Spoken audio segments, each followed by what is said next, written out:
vamos a ver nuestro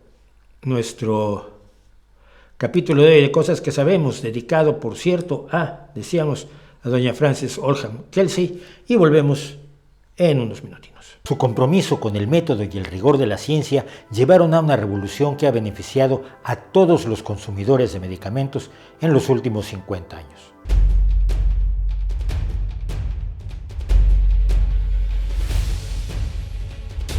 En 1960, Frances Oldham Kelsey era una de las apenas 7 personas encargadas por la Administración de Alimentos y Medicamentos de los Estados Unidos de aprobar las solicitudes para la comercialización de medicamentos.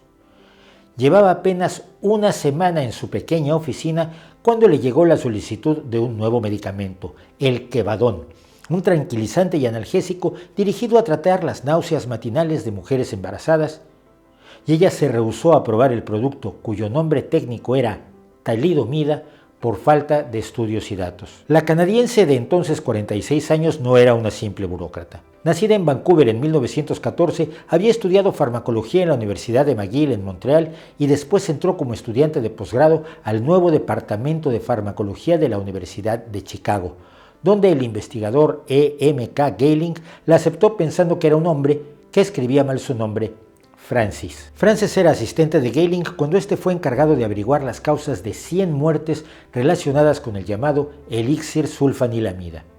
El medicamento pertenecía al grupo de las sulfas o sulfonamidas, descubiertas apenas en 1935 y que eran los primeros antibióticos disponibles.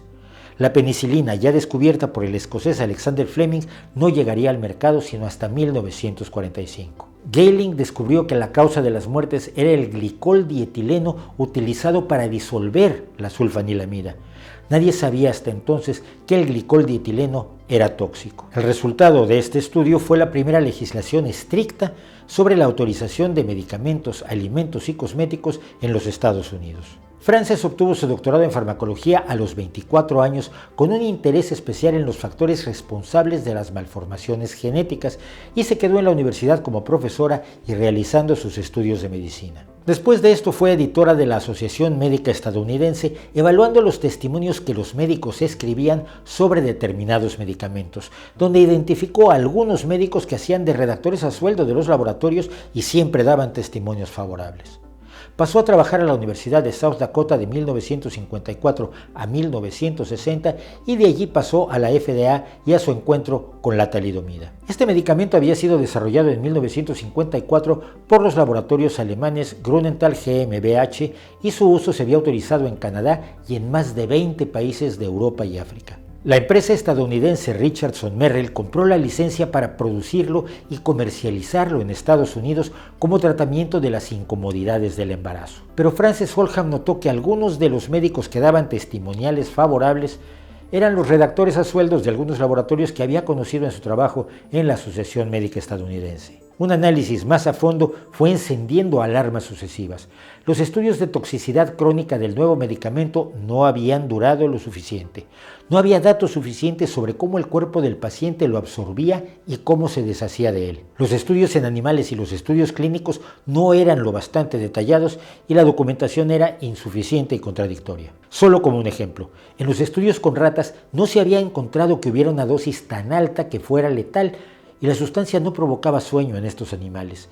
Esto podía interpretarse como una alentadora inocuidad del producto, pero también podía significar que el metabolismo de las ratas no absorbía la talidomida, mientras que el humano claramente sí lo hacía. Frances le dijo a la compañía que se necesitaban más datos y marcó la solicitud como incompleta. La empresa respondió presionándola e intentando intimidarla, llamando a su casa pidiéndole que dijera cómo había que reescribir las instrucciones a los pacientes para que los autorizara, ofreciendo darle datos informalmente por teléfono o de modo privado, pero sin la documentación de apoyo. La doctora Oldham se afirmó en su posición y rechazó una segunda solicitud del laboratorio, también por estar incompleta. En febrero de 1961, Oldham Kelsey obtuvo los primeros informes de que la talidomida provocaba la inflamación de los nervios del sistema periférico, provocando problemas funcionales y dolor. Y si afectaba a los nervios de los adultos, ¿qué riesgo tenía para los fetos en formación?, se preguntó ella. Como investigadora, ella había conocido medicamentos que eran capaces de traspasar la barrera placentaria. ¿el laboratorio tenía datos que indicaran que la talidomida no pudiera hacerlo? Los estudios para saberlo exigirían tiempo y dinero que la empresa no quería invertir. En total, Frances Oldham rechazó la solicitud 6 veces entre 1960 y 1961, pese a las presiones de la poderosa compañía, y para ello contó afortunadamente con el apoyo de toda su oficina. En noviembre de 1961 estalló el escándalo.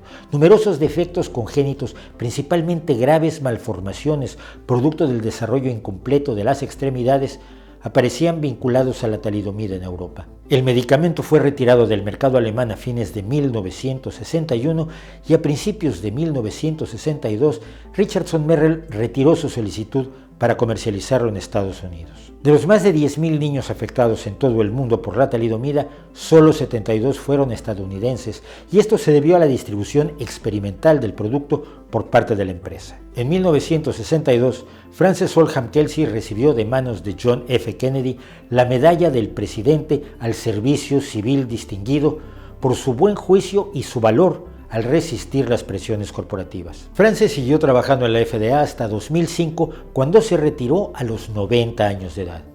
En ese tiempo se dedicó a diseñar nuevos y mejores procedimientos para la autorización de medicamentos, exigiendo que demuestren su seguridad y efectividad, la obtención del consentimiento informado de los pacientes en los estudios clínicos de potenciales medicamentos y que las reacciones adversas se reporten, bajo pena de graves sanciones si no se hace. Sus mecanismos han sido adoptados por prácticamente todo el mundo, mejorando continuamente la seguridad de los medicamentos que consumimos. Frances Oldham Kelsey murió el 7 de agosto de 2015 con 101 años de edad, dejando un ejemplo del profesionalismo de la ciencia y de su compromiso con el bienestar de los seres humanos. Después de haber sido prohibida en la década de 1960, la talidomida hoy se está explorando como un medicamento útil en el tratamiento de ciertos tipos de cáncer y como coadyuvante en la quimioterapia. También ha demostrado promesas en el tratamiento de ciertos efectos que sufren algunas víctimas del VIH-Sida después de comenzar la terapia antirretroviral. Después de todo, como muchos otros medicamentos que usamos hoy en día, simplemente tiene una importante contraindicación: no se consuma si está embarazada.